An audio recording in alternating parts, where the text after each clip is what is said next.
ले, ये पूरे 8,000 रुपए हैं।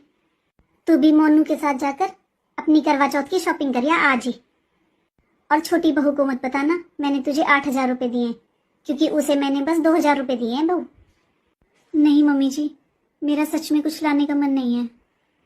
और वैसे भी मम्मी जी, अगर मैं कुछ लेकर आऊंगी छोटी को पता चल ही जाएगा कि शायद आपने पैसे दिए होंगे मुझे, वरना उसे भी पता है कि इनके पास ना जॉब है ना कुछ, तो ये भला मुझे कहाँ से शॉपिंग करवा सकते हैं।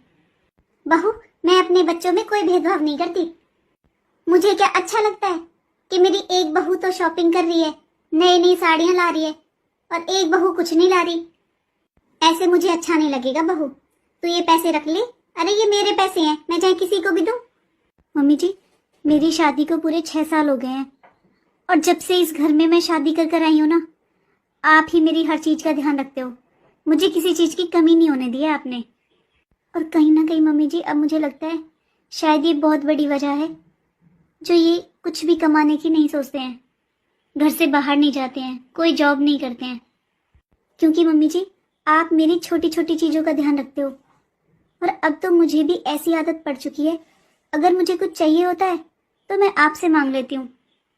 और मम्मी जी, आपने भी कभी मना नहीं किया। लेकिन मम्मी जी, अब मुझे ये सब अच्छा नहीं लगता। प्लीज आप बुरा मत माना मम्मी जी, लेकिन छोटी आपसे कभी कुछ नहीं मांगती, क्योंकि देवर जी जॉब करते हैं, इसलिए उसे कभी जरूरत ही नहीं पड़ती। इसलिए अब मुझे बहुत फील होता है कि ये कुछ क्यों नहीं करते। इसलिए मम्मी जी, मैं आज के बाद आपसे कुछ नहीं मांगूंगी।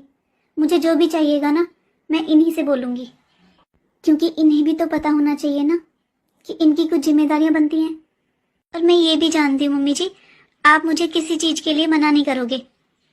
लेकिन मम्मी जी, हमारे बारे में सोचिए ना, हमारे भविष्य के बारे में सोचिए। आपको मम्मी जी मेरा साथ देना होगा, आपको भी इन्हें समझाना होगा कि इनकी कुछ जिम्मेदारियां बनती हैं।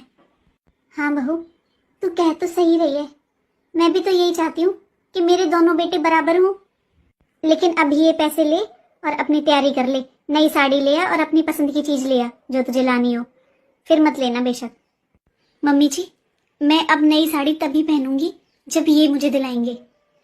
अगर मैं इन पैसों से कपड़े ले आऊंगी ना, फिर इन्हें कभी महसूस नहीं होगा। आपने छोटी को 2,000 रुपए दिए हैं ना मम्मी जी, तो अब 2,000 रुपए ही मुझे दे दीजिए। मुझे माफ करना मम्मी जी, लेकिन मैं भी अब सम्मान की जिंदगी जीना चाहती हूँ, छोटी की तरह। ठीक है बहू, जैसा तुझे अच्छा लगे। लेकिन याद रखना बहू, मैंने तुझ में और छोटी बहू में कभी कोई फर्क नहीं किया।